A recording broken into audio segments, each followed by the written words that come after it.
దళిత BC నేతలంటే చులకన protocol వివాదంపై స్పీకర్కు వేముల వీరేశం ఫిర్యాదు.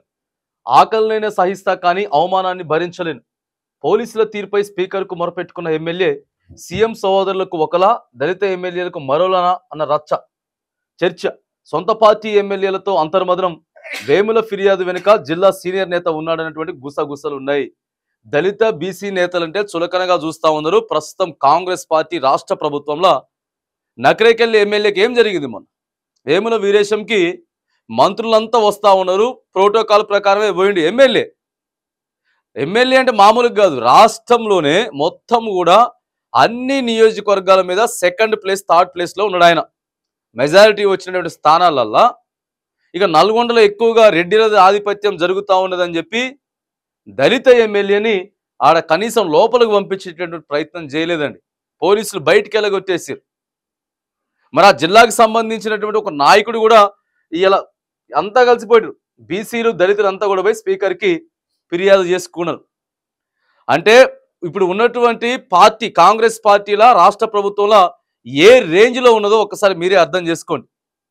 బీసీల మీద, ఎస్సీల మీద ఎంత వివక్షత చూపిస్తూ ఉన్నారు, ఎంత చులకనగా చూస్తూ ఉన్నారు అనేది వాళ్ళ పార్టీ ఎమ్మెల్యేలపై స్పీకర్కి ఫిర్యాదు చేసిరు. చక్కగా ప్రోటోకాల్ ఇస్తలేరు, మమ్మల్ని తక్కువ చేసి చూస్తూ ఉన్నారని చెప్తా ఉన్నారు. నకరేకల్ ఎమ్మెల్యే వేముల వీరేశం ప్రోటోకాల్ వివాదం సరికొత్త చర్చకు దారితీస్తోంది. దళిత ఎమ్మెల్యేలు అందరూ కలిసి స్పీకర్ను కలిసి మరి తమ ఆవేదన వెల్లబుచ్చడం చర్చనీయాంశంగా మారింది. ఎన్నికైన ప్రజాప్రతినిధులకే ఇలా ఉంటే రాష్ట్రంలో తమను పట్టించుకునే వారెవరని ప్రశ్నించినట్టు తెలుస్తోంది. మరోవైపు సీఎం రేవంత్ రెడ్డి సహోదరులకు ఎలాంటి హోదా లేకపోయినా, ప్రజాప్రతినిధులు కాకపోయినా వీవీఐపీ ట్రీట్మెంట్ ఉండటం, దళిత ఎమ్మెల్యేలను పోలీసు బయటికి గెంటివేయడం కాంగ్రెస్ పార్టీ రాజకీయాన్ని దుమారాన్ని సృష్టిస్తోందని చెప్పి విశ్లేషకులు మొత్తం చెప్తా ఉంటే ఇక జరిగిపోయింది అంత కాముగా ఉంటారు అనుకున్నారు. కానీ స్పీకర్కి తీసుకుపోయి ఫిర్యాదు చేసిర్రు. వాస్తవంగా దళితులకి కరెక్ట్ ప్రోటోకాల్ ఇవ్వట్లేదు, గుర్తించడం లేదు. కానీ ముఖ్యమంత్రి సహోదరులు ఎవరైతే ఉన్నారో వాళ్ళ అన్నదమ్ములందరికీ కూడా వీవీఐపీ ప్రోటోకాల్ ఇస్తా ఉన్నారని చెప్పి నిన్న స్పీకర్కి ఫిర్యాదు చేసిర్రు. ఈ రేంజ్లో ఉన్నది కాంగ్రెస్ పార్టీలో, రాష్ట్ర ప్రభుత్వంలో ఈ రేంజ్లో జరుగుతున్నది. మరి నల్గొండ, ఖమ్మం ఎక్కువగా ఇక రెడ్డిలదే ఆధిపత్యం నడుస్తూ ఉన్నది. నల్గొండ జిల్లా మొత్తానికి ఏకైక ఒకే ఒక దళిత ఎమ్మెల్యే నకరేకల్ ఎమ్మెల్యే మరి వేముల వీరేశం ఆడికెళ్ళి గెలిచిండు. వాళ్ళందరికంటే ఎక్కువ మెజారిటీతో గెలిచిండండి. అయినా కూడా ఆయన్ని తక్కువ చూపు చూడడం, చిన్న చూపు చూడడం చెప్తున్నారు క్లియర్గా.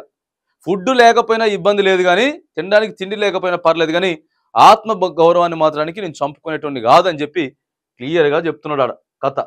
ఇప్పటికే చెప్తున్నాడు. మొన్న ఎమ్మెల్సీగా గెలిచినటువంటి తీన్మార్ మల్లన్న కూడా అదే చెప్తున్నాడు.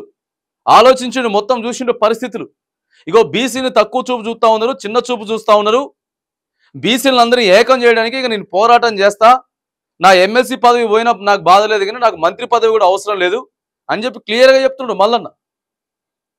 అంటే ఏ రేంజ్లో వీళ్ళంతా కూడా ఒకటైపోయి ఆధిపత్య కులాలన్నీ బీసీలని, ఎస్సీలని అనగదొక్కుతా ఉన్నారు అనేది రాష్ట్ర ప్రభుత్వం రాష్ట్ర ప్రజలంతా కూడా చూస్తూ ఉన్నారు. ఇదంతా ముచ్చట.